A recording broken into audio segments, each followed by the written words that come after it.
It has been almost 18 months since I set up HITC Sevens, and in that time we have never done a video covering women's football. We have very occasionally had videos which featured female players, but never one explicitly covering the women's game. There have been plenty of requests for us to cover women's football over that time, but my response was always the same. I simply don't watch enough, nor do I feel informed enough to cover the women's game with the accuracy and interest that it deserves. I've tried to watch more and more women's football over the last year or so though, and now felt like a good time to give it a go. We're doing the best female footballer from each continent, since that is the best performing video we've ever had covering the men's game. I have no idea how this video will do. YouTube is a very male dominated platform, and our own audience is 96% male. As always, if this video does well, we'll try to do some more videos about the women's game in the future. This particular video is based purely on current ability. Here are our views on the best female footballer from each of the 7 continents. Asia. Saki Kumagai. Starting as always with Asia, Saki Kumagai is the captain of the Japanese national team. Asian countries have enjoyed more success in the women's game than they have in the men's, and Japan have overtaken China over the last decade or so as the continent's standout nation. They caused a real upset at the 2011 Women's World Cup in Germany when they beat the United States on penalties in the final to claim their first world title.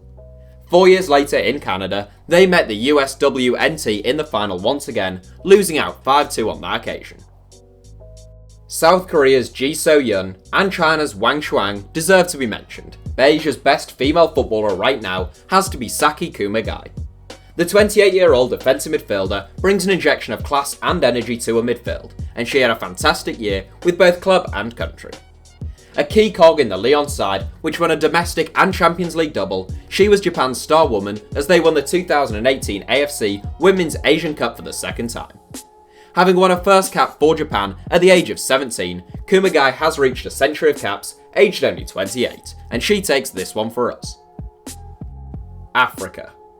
TABITHA CHAWINGA. Women's football faces real struggles in Africa in terms of both the sport's image as being very masculine, as well as in terms of funding, which is always required to grow the sport and get women into the game. Nigeria are undoubtedly the finest women's team in Africa, both historically and right now, but they have been unable to replicate their dominance of the African game on the world stage. Arguably the 2 finest female African footballers are strikers who play their club football in China, and we've given the nod to Malawi international TABITHA CHAWINGA in favour of Nigeria's former Arsenal and Liverpool forward Asisat Oshoala. CHAWINGA is among the most prolific goalscorers in the women's game, having scored 123 goals in 87 games during her time in Sweden, and 11 goals in 12 games since moving to China. An instinctive forward with raw pace, strength, and such a sharp eye for goal, CHAWINGA is still only 22, and many people expect to see her back in Europe or playing in the States before long. Europe. Amandine Henry. Many of you may have been expecting Ada Hegerberg to take the title for Europe, since the Norwegian frontwoman recently won the first ever Women's Ballon d'Or. Hegerberg is a superb centre forward, so strong and tough to dispossess, as well as being a real live wire in the penalty box. Honourable mentions too must go to the likes of Pernille Harder of Wolfsburg and both Lucy Bronze and Wendy Renard at Lyon, but the female footballer I have been most impressed with in Europe is Amandine Henry. Yet another Lyon player, it's little wonder they had such a fantastic campaign. Henry is almost undoubtedly the finest midfield player in the women's game. A fantastic character, and from what we've seen the most important player in that Lyon side, Henry is a really complete footballer.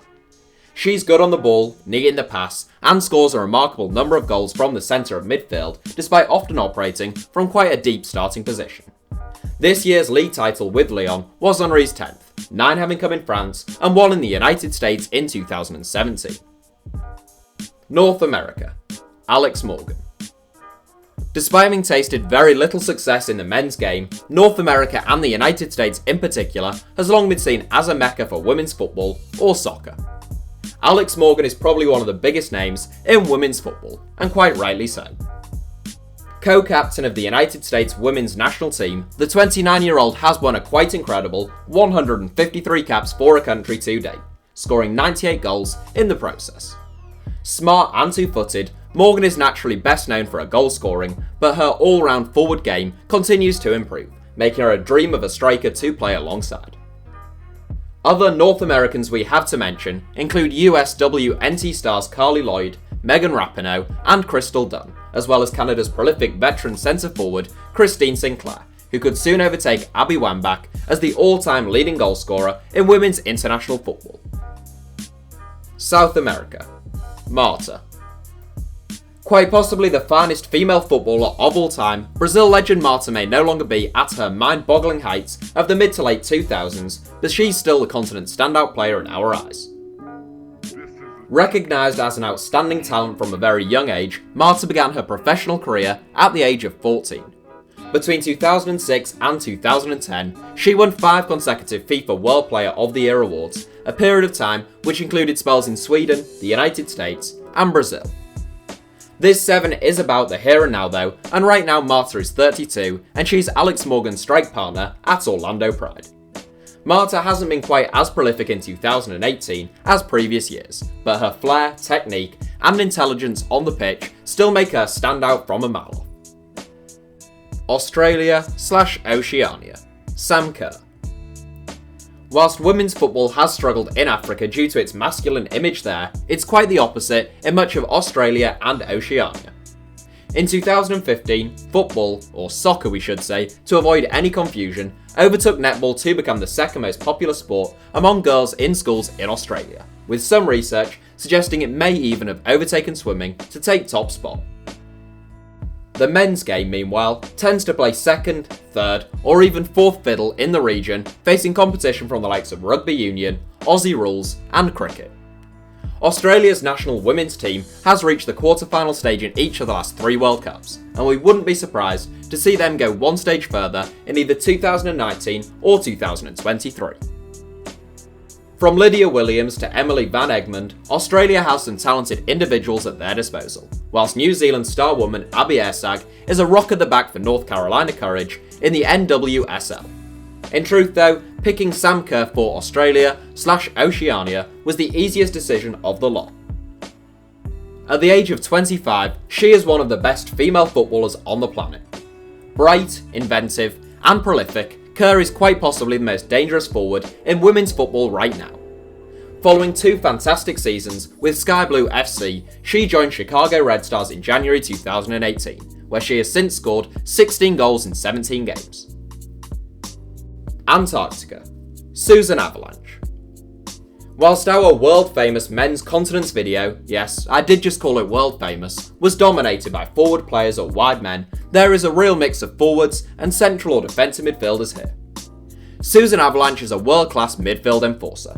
Capable of acting as a screen in front of a back 4 or in a slightly more advanced role, she is such a powerful and athletic presence in the middle of the park. Strong in the air and uncompromising in the tackle, Avalanche may not be as graceful as Tracy Chill or Nishita Ionosphere, but she's the most effective player in the Women's Antarctic Peninsula Premier League right now, and therefore our choice. When manager Marcelo Nippi brought Avalanche to Real Frozen Lake in January of 2017, the club looked destined for mid-table mediocrity, and their current status as one of the continent's top 3 sides is thanks in no small part to their towering 9-year-old midfield colossus. So that's it for our first 7 covering women's football. Please do let us know what you think of the idea of us covering the women's game more in the future in the comments, and any future video ideas that you may have. As I said in the introduction, it's basically a simple case of us trying to cover things that people want to watch, so if this video does well, there'll almost certainly be more to come. Thanks for watching, give us a like if you enjoyed the video, and feel free to subscribe if you really enjoyed it. And you can now also follow us on Twitter for more ramblings from me. Our username is simply @HITC Sevens.